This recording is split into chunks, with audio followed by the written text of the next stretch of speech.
Eh bien, nous sommes dans notre première journée d'interview vidéo cette année, comme on vous a prévenu. Ça fait 2 jours que vous regardez une vingtaine de sujets. Et on commence la journée avec, en fanfare avec Marc Woltenhauer. Bonjour Marc. Bonjour Daniel. C'est votre 3e roman que l'on connaît, qui a émergé. On vous a connu d'abord avec Le Dragon du Muvran, grand succès, policier local. Ensuite, Qui a tué Heidi, 2e volet. Et puis là, alors on change non pas de genre, mais on change d'horizon. Parlez-nous de l'Aigle de sang.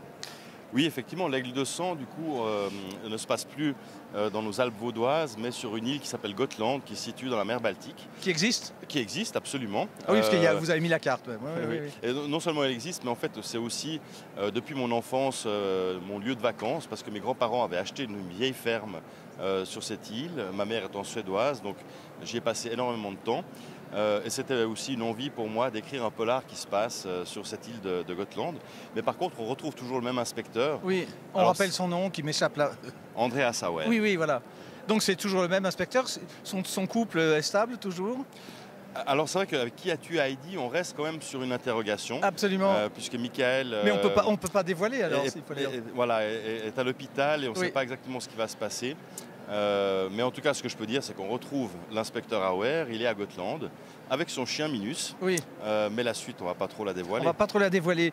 Comment est-ce que vous vient, non pas l'imagination pour imaginer des histoires, mais tout d'un coup, après l'émergence du Dragon du Muvran, il faut écrire. Est-ce que c'est facile? Pour le moment, j'ai vraiment eu de la facilité parce que les idées sont venues. Et je pense que je suis dans une dynamique aussi où j'ai envie d'écrire. Vous faites tous les salons, vous faites des signatures dans tous les coins? Oui, bien sûr. C'est important aussi d'aller rencontrer les lecteurs, d'être présent pour promouvoir le livre. J'ai eu la chance l'année passée de partir pendant près de 10 mois sur l'île de Gotland pour écriire. Ah oui, et ça c'est embêtant, c'était aussi un moment privilégié d'avoir tout mon temps à disposition pour écrire, de prendre un peu de recul aussi. Parce que c'est quand même la phase la plus importante, la phase la plus motivante aussi pour moi, celle de créer une nouvelle histoire et de l'écrire. Mais là, vous avez puisé dans les souvenirs d'enfance, donc le petit Marc est dans son enfance, avec sa maman qui est du pays, etc. Alors, disons que la seule ressemblance entre la vie d'Andreas Auer et la mienne, c'est qu'on partage des racines suédoises, mais sinon son histoire est très très loin d'être la mienne. Oui, heureusement, ce n'est pas Gérard de Villiers qui veut. La vie de votre livre qui devient pocket, à une époque où le livre a moins de succès, est-ce que ça relance un lectorat de les acheter à moins cher, etc. Alors absolument.